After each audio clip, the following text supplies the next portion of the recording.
Hello, everyone, and today we're going to continue our look through the history of the church through the Middle Ages. And in this particular lecture, we're going to focus on the appearance of universities and the rise of scholasticism, the scholastic movement or method within the Christian church as well.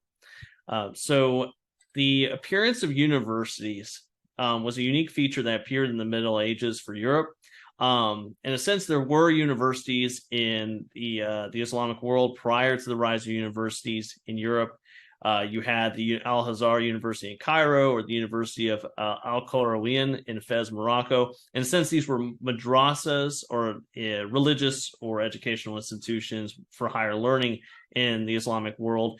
And some scholars debate the term universities that apply to them and such, but in a sense, yeah, there were in the Islamic East, great centers of educational learning. Now, in Europe, prior to the rise of universities, students were educated in monastic schools. You had the monks who would bring in these future novitiates or oblates into these young students, these young boys, into the monastic centers, teach them the basics, and then eventually the next phase was the rise of cathedral schools.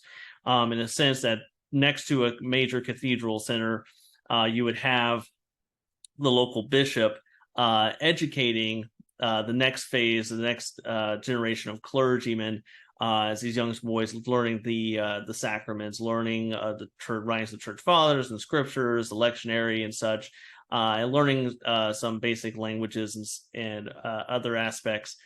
Now, what's interesting too is that prior to university,